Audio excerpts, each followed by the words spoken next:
Saya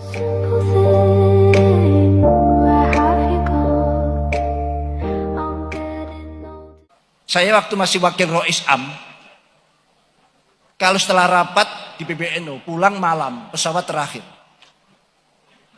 Saya pernah diajak ketemu oleh anak-anak, karena ada pertemuan di Kemayoran, di PRJ Jakarta, di gedung apa saya lupa, sedang kumpul sebagian daripada 9 naga. Tahu 9 naga? Mungkin di sini belum mengenal. 9 naga itu mungkin awalnya 9 orang yang bisnisnya sukses. Sekarang jumlahnya 18 orang. 18 orang ini menguasai ekonomi dan aset-aset Indonesia tidak kurang dari 82% aset seluruh dunia miliknya 18 orang ini. Bayangkan. Ya.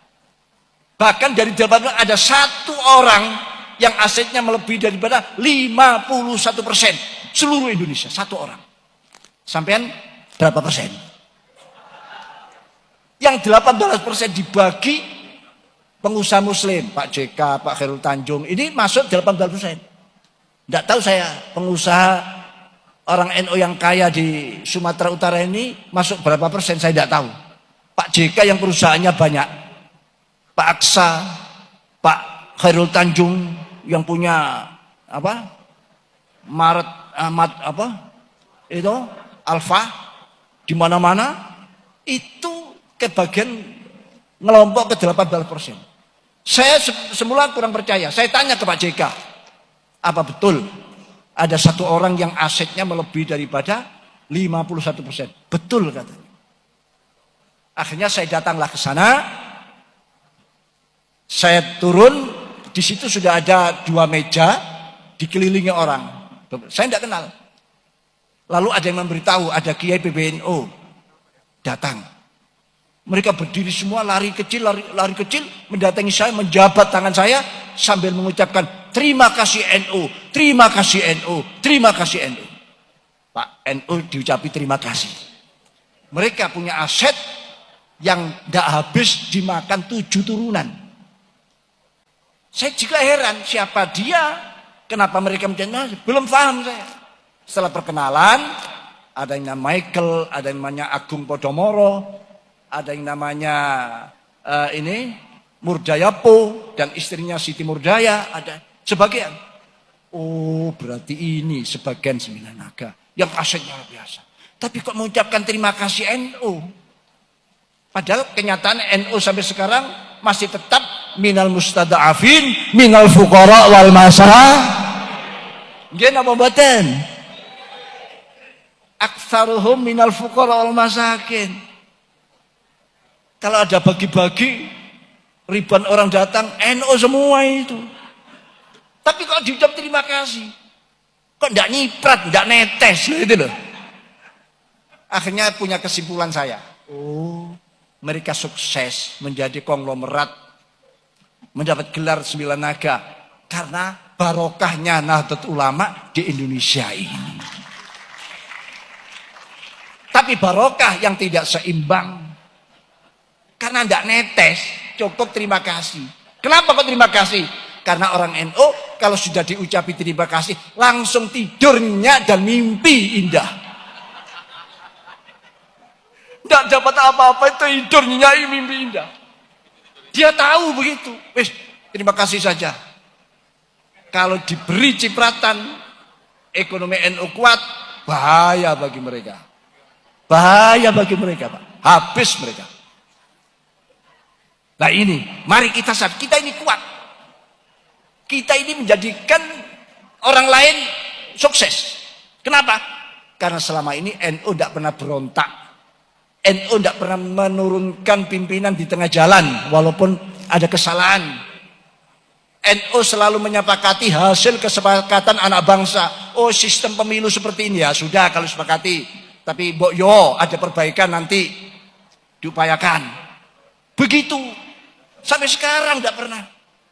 Akhirnya negara tenang, negara tentram, tidak ada gejolak.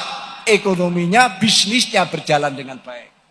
Ada berita, Kang, ini mengerikan kalau memang ya benar terjadi ya. Jadi kajian politik Merah Putih menduga adanya dugaan Taipan 9 Naga sudah membeli parpol dan tiket capres untuk memasukkan undang-undang dan calon presiden yang sesuai dengan kepentingan mereka.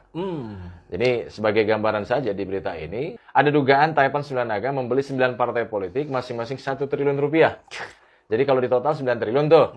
Plus membeli suara masing-masing anggota DPR 575 suara ya untuk menggolkan undang-undang. Itu disampaikan oleh Koordinator Kajian Politik Merah Putih, Sutoyo Abadi. Kemudian juga kalau diduga ya masing-masing anggota DPR RI minimal 10 miliar, Kang. Jadi kalau dibeli suaranya oleh Taipan kan cuma 5,75 triliun rupiah. Jadi dibulatkan 6 triliun lah gitu loh. Nah, secara hitungan matematis menurut Sutoyo total biaya Taipan 9 Naga ini akan menguasai DPR RI dengan membeli parpol dan anggota DPR cuma 15 triliun. Ditambah dana pencapresan sebesar 20 triliun. Ya, sekitar 35 triliun lah. Udah beli negara gitu. Itu kecil buat mereka ya.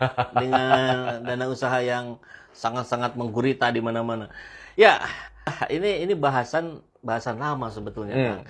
Kita juga sering memperbincangkannya, tapi nggak sampai berani kita sampaikan di video, karena ini kan didasarkan pada rumor, fakta data yang berbicara menunjukkan hal itu harus ada kalau kita mau angkat. Nah ini kita angkat karena ini bentuknya reaction news terhadap sebuah berita yang menginformasikan adanya diskusi publik ya Kang, dari Pak Sutoyo. Kajian apa Merah Putih tadi ya? Kajian Merah Putih ini berani sekali nih, memang itu tadi persoalan kebangsaan yang dikuasai oleh oligarki itu juga sudah terjadi sejak eranya Pak Harto dulu. Tapi Pak Harto ini kuasanya jauh lebih besar dibandingkan oligarki. Jadi oligarkinya sudah bermain tapi masih bisa dikendalikan lah gitu.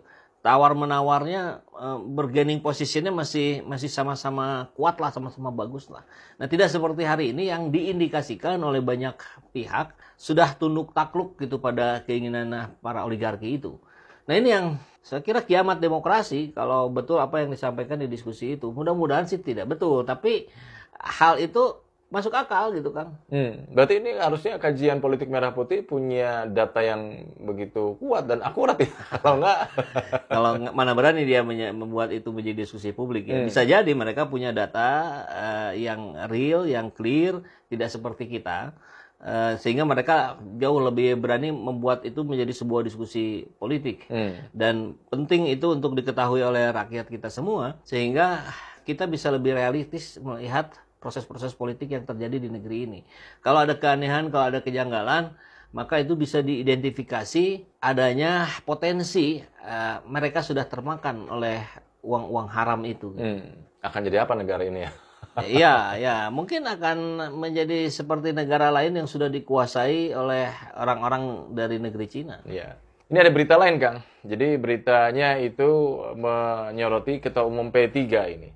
Jadi Soeharto. Ketua Umum P3 ini kayak mendadak, Kang, sejak jadi menterinya Jokowi. Oh, berarti dari itu yang 9 naga itu uang. Belum. Oh, itu berita yang berbeda ya? Beda. Oh, iya. Saya kira nyambung. Jadi sejak jadi menterinya Presiden Joko Widodo, harta 84 juta jadi 59 miliar. Wow.